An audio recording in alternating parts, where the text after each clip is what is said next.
인터넷에서 화제가 되는 소식 살펴보는 인터넷 와글와글입니다. 뇌혈관이 막히는 병 뇌졸중. 갑자기 추워지는 요즘 같은 때 더 위험한데요. 발병 전 증상을 아는 사람은 그리 많지 않다고 합니다. 갑자기 팔이나 다리가 안 움직이고 몸 한쪽에 힘이 빠지면 곧장 병원을 찾아야 하고요. 또 표정을 짓기가 힘들거나 말이 어눌해진다면 마찬가지로 뇌졸중을 의심해봐야 한다고 합니다. 혈관이 막힌 뒤에 2시간, 이 골든타임을 놓치면 목숨을 건져도 후유증이 남는다고 하니까요. 해당되는 항목은 없는지 잘 체크해보시기 바랍니다. 한 국내선 항공기에서 바퀴벌레 3마리가 잇따라 나와 승객이 항의를 하는 소동이 벌어졌습니다. 한 탑승객은 이륙 전 착석을 한 지 얼마 안 돼서 앞자리에 앉은 여성이 바퀴벌레가 있다고 비명을 질렀다며 해당 여성은 자리를 바꿨다고 전했는데요.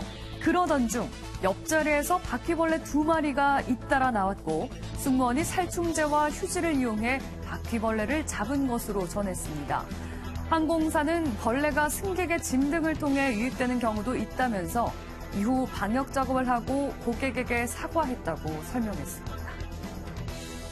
며칠 전 강원도 춘천에서 상견례를 앞둔 20대 남성이 여자친구를 살해한 일이 있었죠.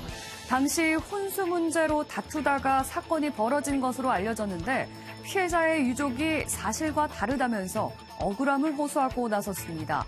피해자의 외삼촌이라고 밝힌 이는 온라인 커뮤니티를 통해 조카가 남자친구의 요구로 춘천에서 신혼살림을 시작하기로 했다가 이후 불음을 당해 살해당했다고 주장했는데요. 유족들은 애초 예단 문제를 논의한 적이 없다면서 평소 남성이 집착하는 모습을 보여왔다고 말했습니다.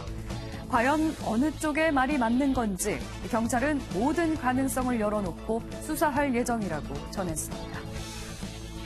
어젠 강원도 홍천의 한 빌라에서 불이 나 3살 아이가 구출됐다는 소식 전해드렸는데요. 당시 아이를 구한 소방대원의 헬멧 사진이 공개돼 화제입니다. 새까맣게 타버린 헬멧, 표면까지 녹아내린 모습은 당시 상황이 얼마나 긴박했을지 짐작해야 하는데요. 이미 불길이 집 전체로 번져서 내부 진입이 어려운 상황이었지만 소방대원은 주저없이 불길에 뛰어들었고 아이를 무사히 구해냈습니다. 아이를 어떻게든 구조해야 한다는 생각뿐이었다는 소방대원.